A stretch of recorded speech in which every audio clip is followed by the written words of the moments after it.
abençoe que dê certo, né? Caiu aí, o som tava ruim. Deixa eu dar uma atualizada. Apareceu aí? Agora tá com áudio. Agora tá com áudio.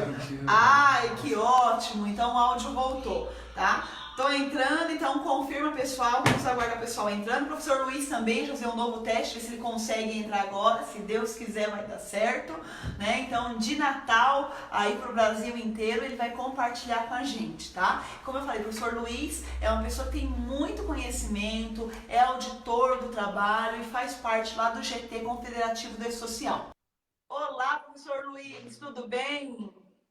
Tudo bem, e aí? O meu áudio está bem? Estamos bem, o senhor está conseguindo nos ouvir bem? Agora eu estou conseguindo.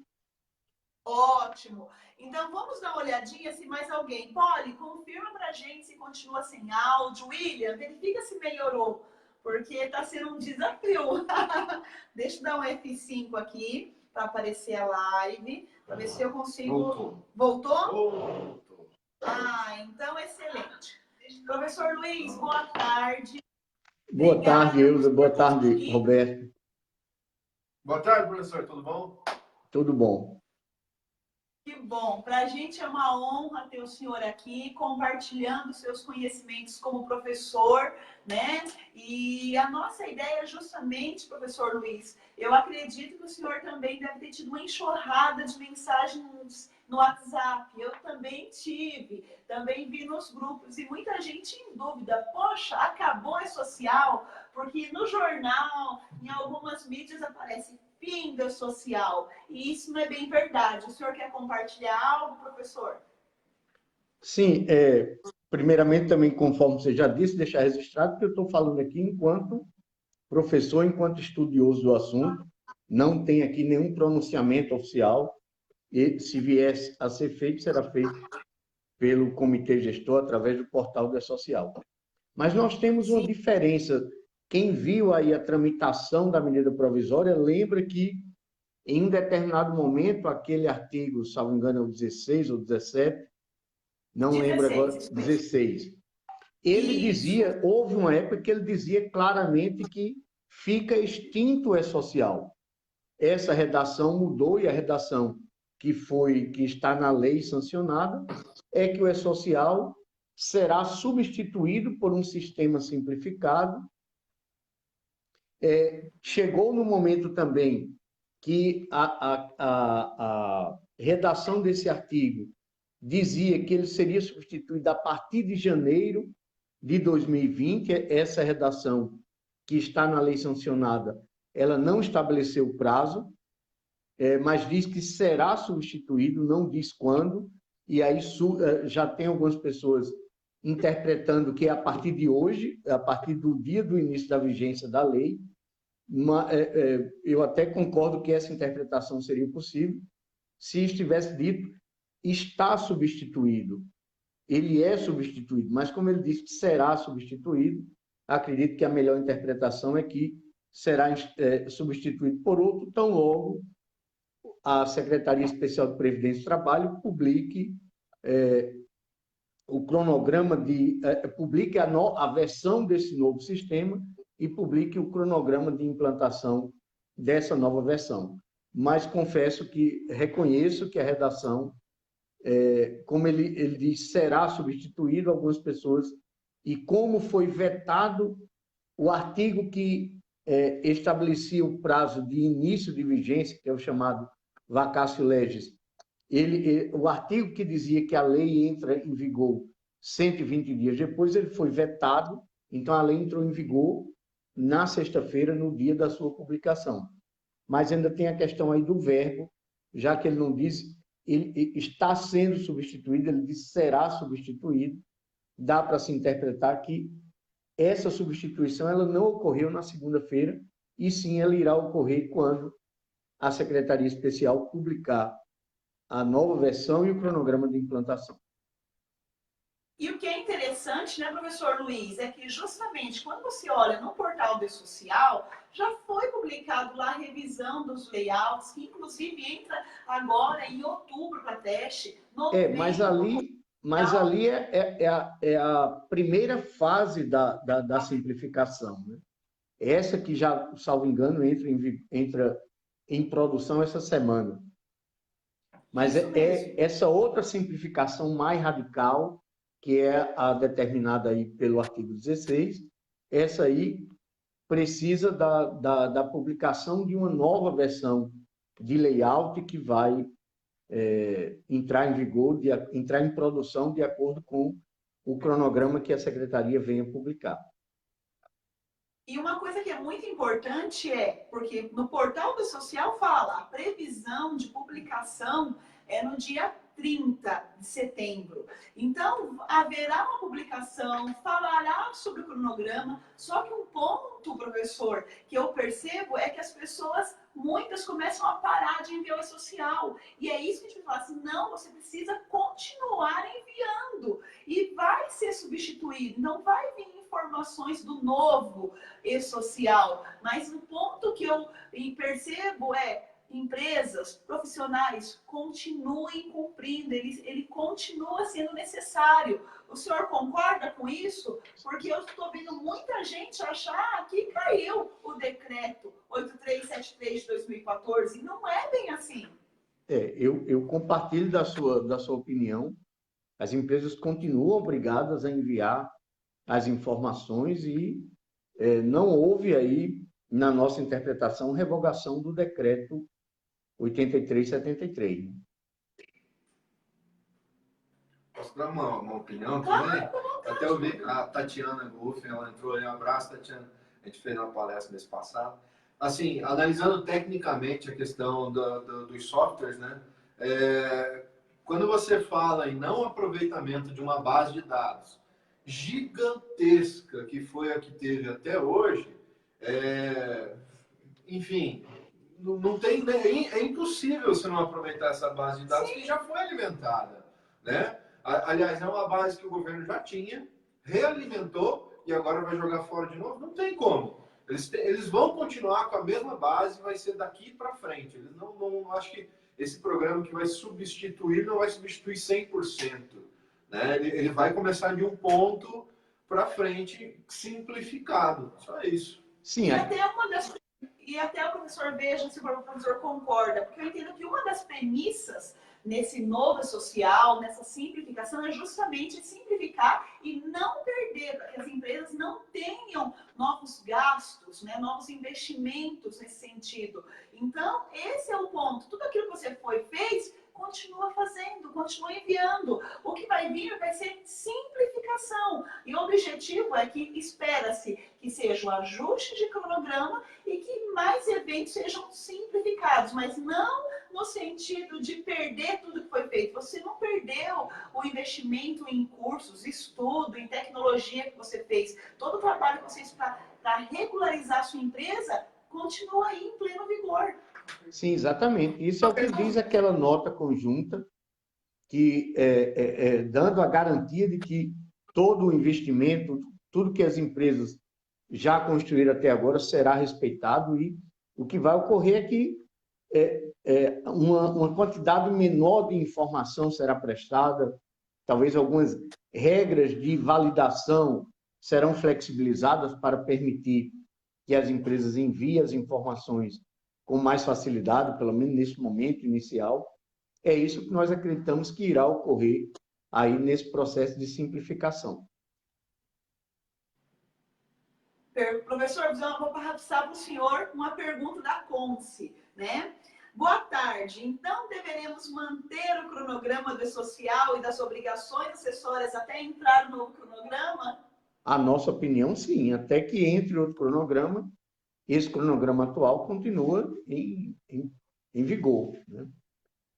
Isso mesmo é o que a gente falou. Então, será, na lei, quando você olha aqui, estou abrindo a legislação, ele fala aqui, ó, estou no portal do Planalto, lei 13874, artigo 16, eu vou ler o artigo 16, olha, o sistema de escrituração digital das obrigações fiscais, previdenciárias e trabalhistas, o e-social, será substituído em nível federal por sistema simplificado de escrituração digital de obrigações previdenciárias, trabalhistas e fiscais. Então, ele continuou trazendo, só que em ordem diferente, né, o previdenciário, os trabalhistas e fiscais. Sistema simplificado. Então, ou seja, um novo e social. Quer comentar alguma coisa, professor? Não, é isso mesmo. Essa nossa leitura aí também do artigo 16. E aí tem uma outra pergunta aqui, deixa eu dar uma olhadinha, do Aguinaldo. Como fica o cronograma dos acessos de segurança do trabalho? Então, aqui eu vou... Pode falar, professor. Por enquanto, conforme nós já falamos, é esse cronograma publicado, mas nós esperamos, aí, de acordo com a nota, que até o dia 30 desse mês sejam publicados atos aí conjuntos da Secretaria da Receita e Secretaria Especial de Previdência e Trabalho, e nesse momento, ou em momento breve, futuro, a publicação dos novos layouts e, se for o caso, dos cronogramas de implantação. Não temos como prever como é que será esse novo cronograma, quais são as datas que esse cronograma irá definir para o início do envio das informações do evento, incluindo os de saúde e segurança. Então, vamos salientar, né, professor? Na verdade, Aguinaldo, é o seguinte, fica de olho nas alterações legislativas aí das normas de segurança e saúde do trabalho. Porque o E-Social agora também ele vai ter outro corpo com relação à SST. Né? Ele vai ter uma preocupação muito maior da parte do PPP, da parte previdenciária mesmo, CAT e PPP. Esse é o nome da saúde e segurança do trabalho dentro do E-Social. Isso foi o que foi anunciado, né? Agora, por que eu falo que a gente tem que ficar de olho nas alterações das NRs? Porque também a nova NR1, ela fala que a CETRAB, a Secretaria de Trabalho, vai criar um sistema digital para os empregadores poderem fazer a gestão de SST. A gente não sabe por onde que vai ser nisso, mas a gente tem que ficar de olho. Pelo E-Social, fora o E-Social, não sei se vão criar mais um sistema CETRAB, né, tal. Mas a gente tem que ficar de olho. Então, fique de olho nas alterações das normas, não única e exclusivamente para o E-Social. Não vamos ter esse olhar reducionista do negócio da parte da saúde e segurança do trabalho. Quer comentar alguma coisa nesse sentido, professor? Você, como professor, o que você interpreta? A NR1 realmente trata desse sistema. Eu não tenho como prever se esse sistema será suprido por meio do E-Social ou se será criado um novo sistema. Isso a Secretaria ainda vai definir e publicar algum ato tratando dessa regulamentação. Perfeito. Professor, eu queria comentar um pouquinho. Se vocês tiverem dúvidas, meus amigos, vão colocando aqui embaixo, que sempre eu tiro, vou entrando aqui, vou acessando e vendo as perguntas que a gente vai discutindo. Eu anotei 2 pontos que eu achei bem importantes a gente trazer hoje, professor, sobre a Lei 13.874, que então se tornou lei na sexta-feira, né? Sancionada aí pelo nosso presidente. E o ponto que me chamou a atenção foi justamente sobre a carteira de trabalho, né? Ou seja, a carteira eletrônica, tá? Ele cita aqui que a partir de agora a carteira passa a ser preferencialmente eletrônica, que existem algumas exceções, né? E um ponto que me chamou a atenção é lá no artigo 29, que ele fala que o empregador terá o prazo de 5 dias úteis para anotar na CTPS. Quando eu leio aqui, professor, eu entendo que até o prazo, então, do envio dos eventos pode ser ajustado em virtude desse artigo. O senhor concorda comigo? Concordo em parte, mas é porque, assim, nós temos também o prazo para o empregador registrar o trabalhador, que é o dia anterior, né? Então, nós vamos ver aí como é que vão conviver esse prazo do dia anterior, que é o prazo para se registrar o trabalhador mediante o envio do evento 2200, e o prazo de 5 dias, que também é pelo envio do evento 2200. Então, essa aí é uma questão ainda que precisa ser definida. Sim, porque quando... Qual vai ser na prática, qual vai ser a aplicabilidade desse prazo de 5 dias. Isso é uma questão que vai precisar ser definida aí. Sim, porque hoje, como nós estávamos, por exemplo, tanto o S2190, né, admissão preliminar, como o S2200, nós precisávamos mandar antes da admissão.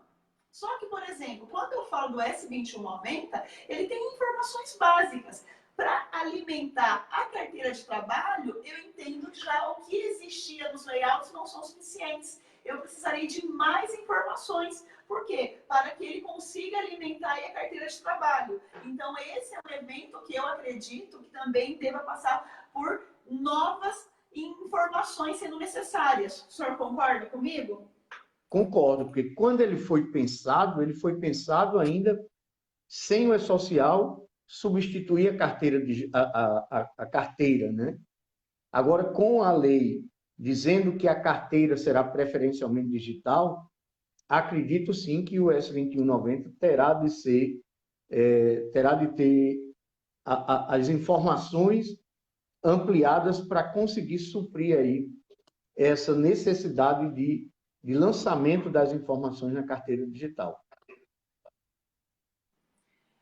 Isso mesmo. E a questão até do recibo também ele foi revogado, né, professor? Quando você olha lá na CLT, peguei os artigos que foram revogados, então também deixa de ser necessário.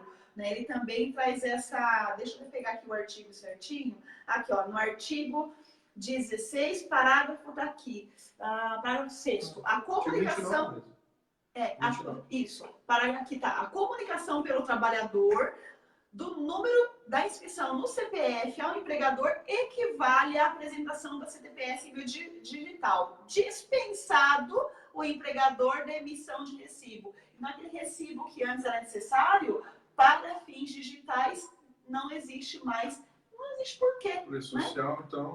Sim, porque na prática o empregador irá enviar o evento 2200 ou 2190 ao E-Social e essas informações irão migrar automaticamente para o aplicativo. Então, tudo que tiver de ser anotado na carteira será anotado mediante o recebimento dos eventos no E-Social e essas informações migram para a carteira digital. Mas a carteira digital também será objeto de uma regulamentação. Acho que os artigos aí da lei publicada na sexta-feira remetem para uma regulamentação posterior da Secretaria Especial de Previdência e Trabalho. Deve estar sendo providenciada a publicação dessa regulamentação. E aí ficou mais apressado agora, porque o prazo de início de vigência da lei era de 120 dias, então teria-se aí esses 120 dias para essa regulamentação, e agora a lei entrou em vigor na sexta-feira e certamente apressou aí a necessidade da publicação dessa regulamentação. Agora tem menos tempo, né, professor? Tem que correr um pouquinho mais. Tem que correr mais. Ele fala, no artigo 29, bem no finalzinho, ele fala conforme instruções a serem expedidas pelo Ministério da Economia. Ou seja, vai ter a regulamentação, não só do CTPS, como de demais coisas, né? E no artigo 13 também ele fala logo no início, ó, carteira de trabalho e previdência obedecerá os modelos que o Ministério da Economia adotar. Então ele fala aos modelos, né? Então, aos modelos. Então, tanto eletrônica como ele trouxe a possibilidade aí de exceção também de manual. Então, guarda a carteira. Agora, um outro ponto interessante, professor, que eu queria que o senhor compartilhasse também com a gente, para discutir um pouquinho, sobre o artigo 74, que ele fala sobre o horário de trabalho, né? Ou seja, o primeiro item, até eu vou discutindo isso um pouquinho, vamos ver a interpretação do senhor. Lá no artigo 74, ele fala assim, olha que interessante. O horário de trabalho será anotado em registro de empregados para os estabelecimentos com mais de 20 trabalhadores. Ele não usa a palavra empregados. Ele fala para os estabelecimentos onde existem mais de 20 trabalhadores. Será obrigatória a anotação da hora de entrada e saída. Ou seja, antes eram para mais de 10 empregados e agora ele traz 20 trabalhadores. O senhor acha que foi um erro de redação? Porque a gente falando aqui, discutindo, estagiário não marca ponto, o sócio não marca ponto, o autônomo não marca como? E trabalhador não sei, é uma forma global, né? temos de ver aí como é que vai se comportar, como é que vão se comportar as interpretações, porque da forma como está, então se a empresa toma serviço mediante cessão de mão de obra, esses trabalhadores que não são seus, são empregados de outra, seriam computados aí? Será que a mudança do termo empregado para trabalhador vai trazer essa alteração? Será que não foi um erro aí de redação, trocou o nome empregado para trabalhador? Eu suponho que seja um erro Erro de de digitação. digitação, porque se é um processo de simplificação da legislação, envolver trabalhadores, não se está globalizando. Realmente E aí ele é um ponto continua, aí né? que precisa talvez ser melhor pensado aí. É verdade. Da forma que está, né, gera aí alguma interpretação. Beleza. Próximo tópico que eu achei interessante, né? Se o trabalho for executado fora do estabelecimento, o horário dos empregados constará no registro manual, mecânico. Então, eu achei interessante que ele não está se referindo ao artigo 62. Ele está dizendo que, olha, se o trabalhador for fazer um serviço fora, em um cliente, uma visita, ele vai ter que registrar esse horário. Ok, professor? Quer comentar alguma coisa? Aí é porque até então nós tínhamos aquela chamada papeleta de serviço externo. Isso mesmo. Sempre houve uma discussão muito grande se aquela papeleta ela era um quadro de horário portátil ou ela era um registro de ponto portátil. Que havia dúvida se naquela papeleta deveria estar apenas o horário contratual ou se o empregado efetivamente registrava o horário naquela papeleta. Agora, com a nova redação, como ele utilizou o termo registro, eu acredito, interpreto que efetivamente essa papeleta é um registro de ponto portátil, onde os empregados que trabalham em atividade externa e que não são aquele lá do artigo 62, eles irão ter de efetivamente registrar os seus horários de entrada e saída, cada um deles nessa papeleta. Então, se havia dúvida quanto, até então, se a papeleta era um quadro de horário ou era um registro de horário, agora me parece que não há mais. A novidade é que, pela nova redação do artigo 74, o quadro de horário está extinto, que a redação anterior falava lá no CAPT que o empregador deveria elaborar o quadro de horário, e agora é essa redação que você leu aí quanto ao registro do horário diretamente lá para as empresas que têm mais de 20 trabalhadores.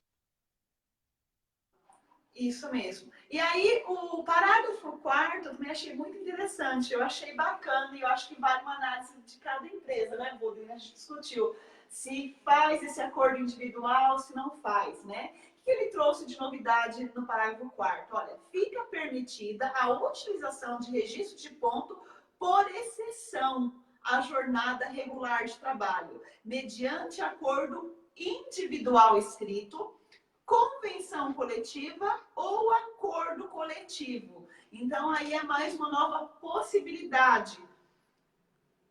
Esse ponto, por exceção, até antes da reforma trabalhista, ele geralmente não era aceito pela justiça, pela fiscalização. O que é o ponto por exceção?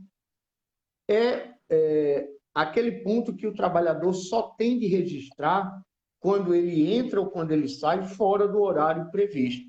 Naqueles dias que ele entra, que ele sai no horário previsto, não tem de ser feito o registro no ponto. Como eu disse, até antes da reforma trabalhista não era aceito. Depois da reforma trabalhista, por conta do artigo 611-A, quando diz que a convenção coletiva pode tratar de modalidade de registro de ponto, aí passou-se a interpretar que, mediante convenção coletiva ou acordo coletivo, poderia haver adoção do registro por exceção. Inclusive, nós já temos algumas decisões do próprio TST, depois da reforma, admitindo o ponto por exceção mediante acordo coletivo ou convenção coletiva. E agora, com a redação do parágrafo 4º, ela abre a possibilidade do ponto por exceção mediante acordo individual escrito.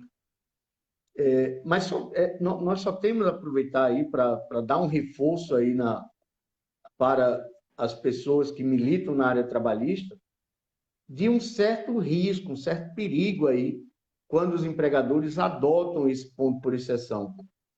Porque se ele adota o ponto por exceção e depois o trabalhador alega que trabalhava além do horário, ou seja, alega que ele trabalhava em horas extras, e o empregador, eventualmente, ele não permitia que o trabalhador, naquele dia, registrasse o seu horário, o horário diferente do programado, talvez o empregador vai ter de provar por algum meio qual foi realmente o horário que o empregado trabalhou naquele dia.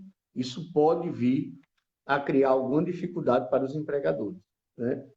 É um instituto novo, um instrumento novo, tem de se analisar, aí os empregadores têm que analisar com calma se realmente vale a pena passar a adotar esse registro de ponto por exceção, porque nós não sabemos como é que a justiça, as decisões judiciais irão se comportar aí mediante alegações de empregados que residem no ponto, no fato de que eles dizem que não trabalhavam naquele horário e, mesmo assim, eles não tinham acesso ao registro do ponto.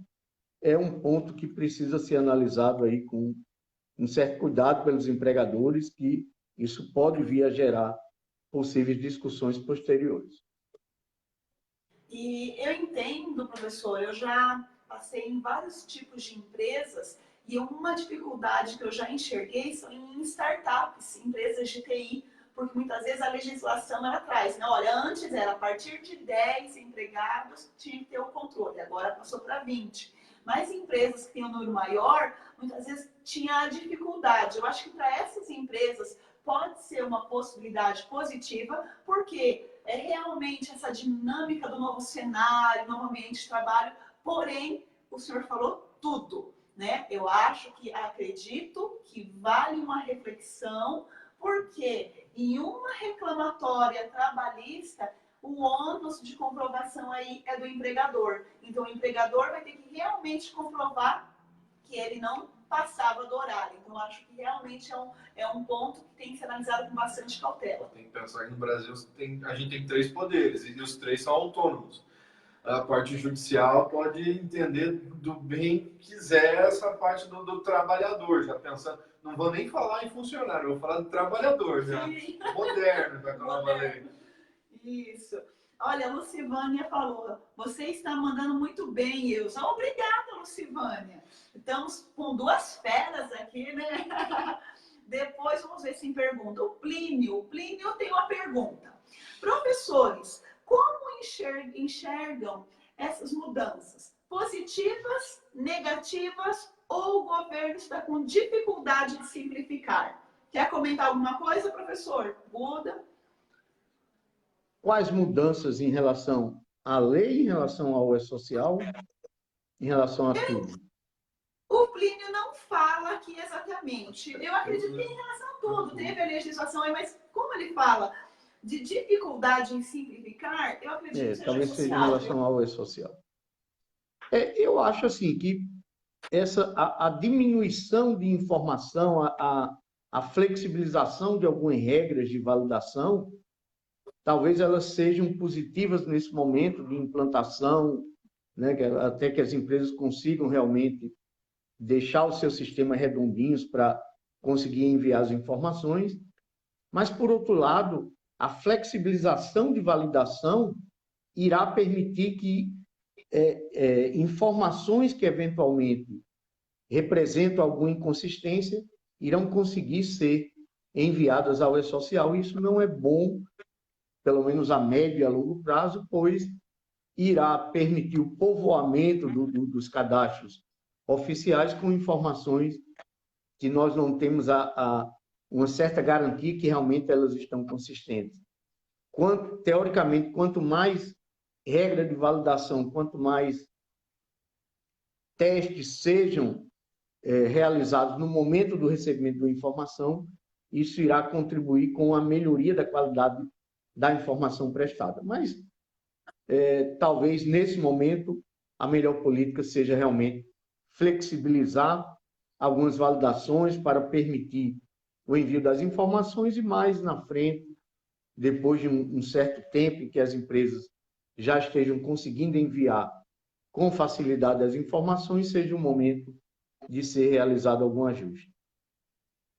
Eu tenho a seguinte impressão, até porque nós temos alunos, temos consultorias, e a minha preocupação que eu vejo no dia a dia é o seguinte, olha, está previsto aí que talvez vai ser excluído o evento, S1030, S1050, né? A preocupação que eu trago, a reflexão é, meus amigos, simplificar, excelente. Tudo aquilo que vem facilitar o nosso dia a dia, se tornar mais prático, ótimo. Mas a preocupação é, a legislação não mudou. Quando muda, a gente está acompanhando aqui, olha, agora o ponto tem essa possibilidade com 20. Só que, por exemplo, por mais que tire, seja removido a pergunta do aprendiz, do PCD, a legislação continua, a empresa continua sendo obrigada a cumprir cotas, né? Você precisa continuar cumprindo a jornada de trabalho de acordo com a legislação. Então, por mais que esses eventos não estejam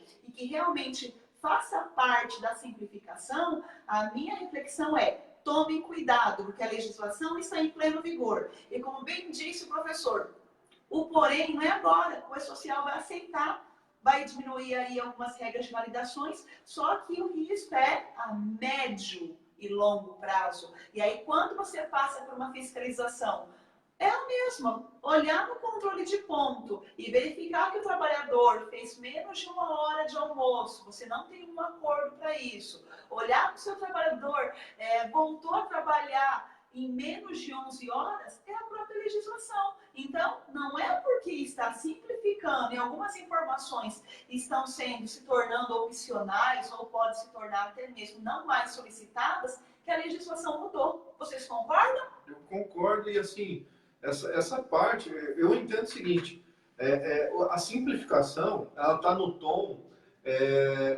de exatamente cortar aquilo que o governo já sabia dos empregadores.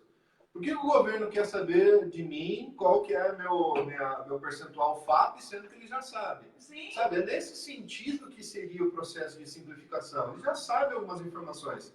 Agora, faz sentido, por exemplo, a 1070, dos processos, né? Aí sim faz sentido. Então, se ele já sabe qual que é minha porcentagem FAP, resta eu colocar caso for diferente, uma condição diferente de informação. Aí sim. Agora, essas que o governo já tem, realmente, não tem sentido perguntar 2 vezes, sim, né? Sei lá. Quer comentar, professor Luiz? Exatamente. Assim, para que o empregador precisa dizer a sua alíquota de rato? Basta que ele diga o KNAI preponderante que hoje como é que está? Hoje, quando a empresa diz o seu KNAI preponderante, ela só consegue mandar a alíquota de rato se for aquela alíquota de rato correta. Então, aí eu concordo com o professor Roberto. Para que a empresa tem que dizer algo que o governo, algo que os bancos de dados governamentais já têm esse dado? O que o empregador precisa dizer é o KNAI preponderante, pois o KNAI preponderante, seguindo o critério prefeito de definição de rato, não é o da atividade preponderante da empresa, da atividade principal da empresa, e sim aquele que utiliza a maior quantidade de trabalhadores em cada mês. Então, o empregador todo mês tem que fazer a avaliação, quando ela desenvolve mais de uma atividade, para indicar o KNAI preponderante no mês anterior. Aí sim, só o empregador é que tem condições de passar essa informação. Então, professor, só desculpa, me corrija se eu estiver errado, mas talvez o entendimento anterior, tanto do E-Social quanto aprovado pelo antigo governo, foi do próprio governo saber um pouquinho da parte administrativa da empresa. Né? De saber, eu quero saber se você está controlando o seu KNAI preponderante, quero saber se você está controlando a tua contratação de PCD, de estagiário. Agora não, me informa. Só, aliás, nem precisa me informar. Se você contratar, com essa regra, salvo engano, que está na nota técnica número 15, ou é a partir da simplificação, não lembro bem exatamente agora, a empresa só irá precisar dizer que não está obrigada a contratar aprendiz ou não está obrigada a contratar PCD se ela estiver amparada por alguma decisão judicial. Aí sim ela precisa dizer. Por que ela precisa dizer? Para se evitar que seja realizada uma fiscalização em uma empresa que não contrata nenhum aprendiz, mas ela tem uma decisão judicial que lhe ampara, e para que a fiscalização ela não constate que aquele empregador deveria contratar aprendiz e não está contratando 3 aprendizes, por exemplo, ela não tem nenhum trabalhador registrado lá na categoria de aprendiz, categoria 107, salvo engano, e aí seria realizada uma fiscalização à toa, para quando chegar lá é que a fiscalização iria tomar conhecimento de que a empresa tem uma decisão judicial. Por isso que, nesses casos, a empresa lá no 1005, tanto é que o campo vai continuar existindo, apenas ele não precisa ser preenchido, a empresa vai dizer que não contrata, que não está obrigada por conta de uma decisão judicial, e aí ele dá lá no 1070 os dados daquele processo e a fiscalização terá como saber, sem precisar ir até a empresa, irá entrar no site daquele tribunal e irá ver que realmente aquela decisão favorece o empregador. Então, nesses casos é que a empresa precisa informar, como é o caso lá do GILRAT, do FAP, que eventualmente a empresa adote um GILRAT diferente ou adote um FAP diferente em razão de uma decisão judicial, aí nesse caso a empresa precisa informar lá no 1070 o processo e no campo lá do evento S1005 irá informar a alíquota GILRAT e a alíquota FAP diferente daquela esperada em razão da decisão judicial que ela detém. Mas a lógica é essa. A empresa só precisa informar aquilo que os órgãos não sabem ou aquilo que os órgãos esperam diferente do que a empresa adota, nesse caso, em razão de uma decisão judicial.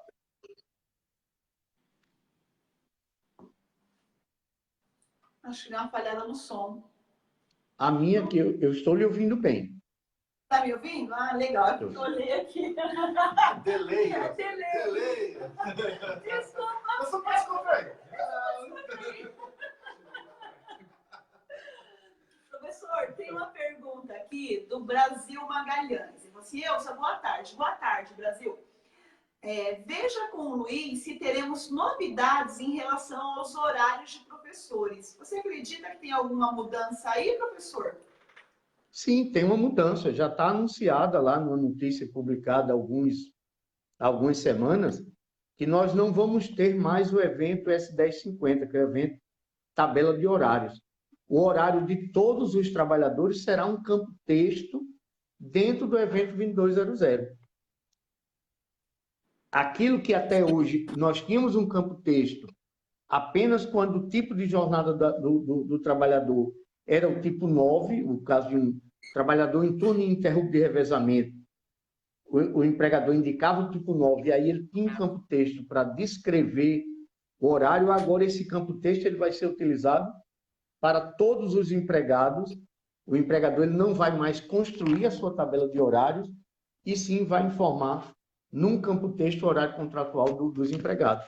Então, incluindo dos professores, será, por exemplo, um campo, salvo engano, a nota técnica já indica aí 499 caracteres. O empregador irá, por exemplo, dizer de segunda a sexta, das 8 às 12, das 14 às 18, e no sábado, das 8 às 12. Essa é um exemplo do horário contratual de um empregado. E de todos os outros empregados, o horário contratual será informado nesse campo. Então, simplificou realmente a informação do horário contratual dos empregados. Professor, com todo respeito, eu estou pensando aqui, imagina como vai ficar isso, que coisa organizada dentro da social. Vou colocar de segunda a sexta. Aí no outro trabalhador vou colocar de segue a sexta, a abreviação. Uhum. O outro vou colocar o número 2, segundo a numeral. Então, assim, ao meu ver, ok, a simplificação, mas não se torna uma coisa organizada. O banco de dados vai ter ali inúmeras informações de formas diferentes, porque é a mesma coisa que existe em cargo. Se em cargo você na empresa, tá lá, Auxi, ponto de escritório, auxiliar. Outro já é escrito auxiliar de escritório. Então, isso, querendo ou não, eu não consigo enxergar aí uma facilidade em cruzamento. O senhor concorda? Não, com certeza não vai ter como fazer cruzamento aí do horário contratual. Vai se ter esse prejuízo aí, pelo menos nessa fase aí de implantação com a simplificação. Sim, na questão principalmente do CETRAB, né? Em jornadas de trabalho. Né? A legislação continua, mas no sentido de cruzamento, então, esse item eu entendo que fica... Vai dificultar para os auditores fiscais de trabalho, tipo para o professor. Professor, vai dificultar um pouquinho.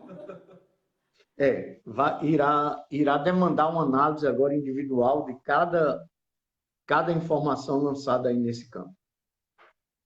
Legal, perfeito. Deixa eu dar uma olhadinha, que eu acho que tem mais 2 pontos que eu marquei para a gente falar sobre isso. Deixa eu puxar aqui. Pessoal, se têm mais dúvidas, vão colocando aí embaixo, né?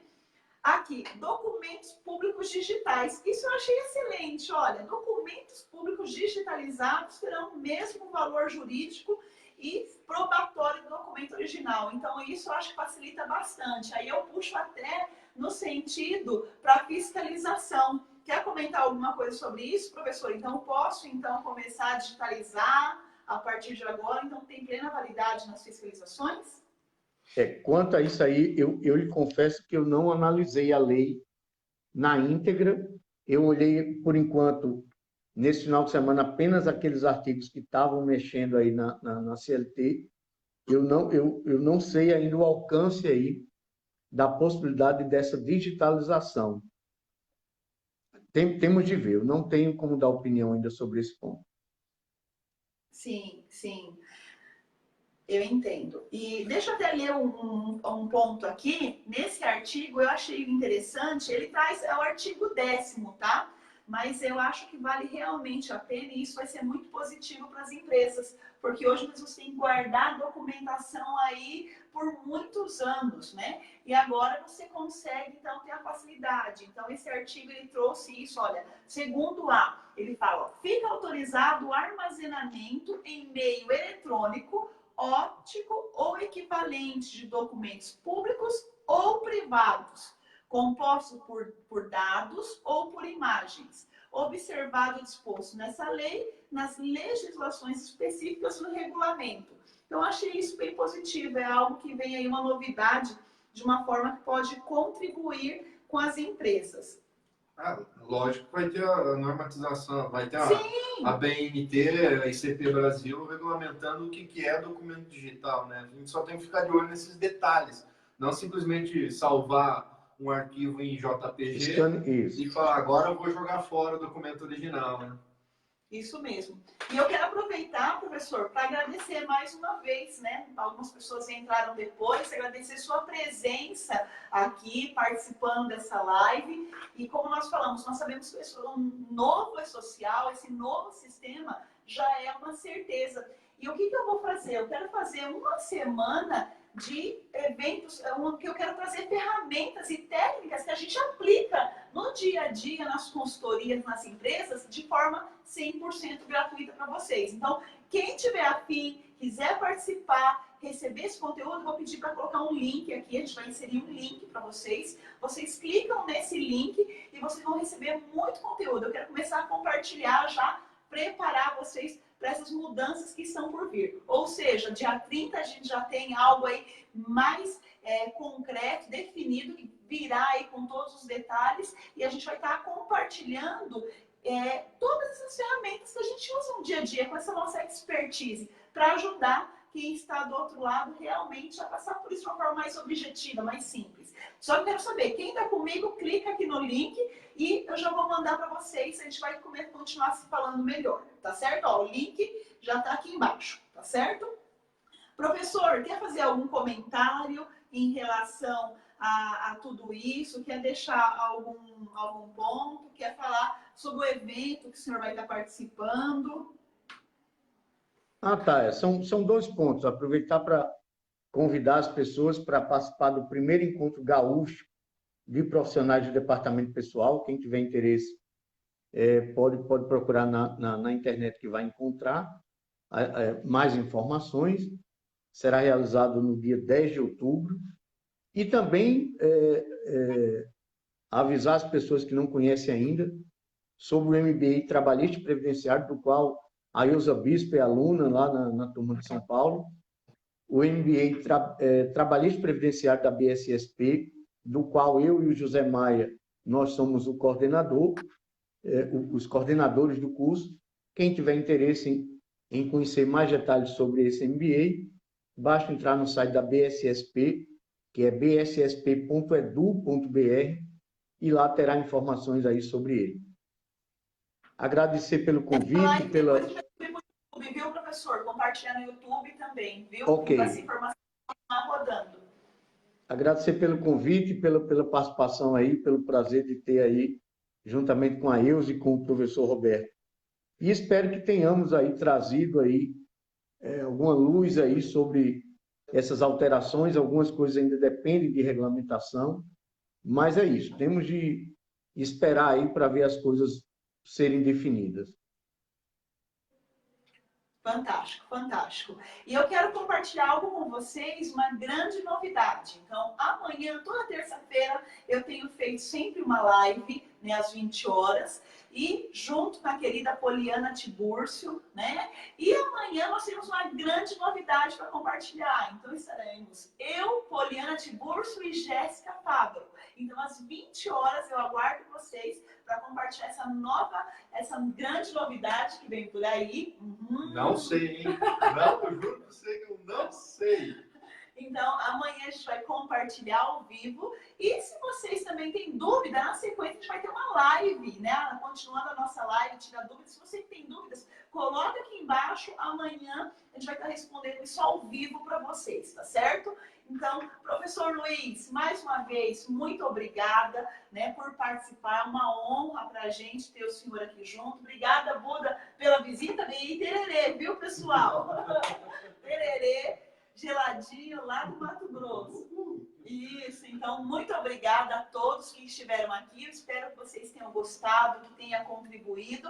E a novidade amanhã. Espero todos vocês às 20 horas aqui no Facebook e a gente vai também passar pelo Instagram. Um grande beijo. Obrigada, professor. Obrigado também. Obrigado a todos pela atenção.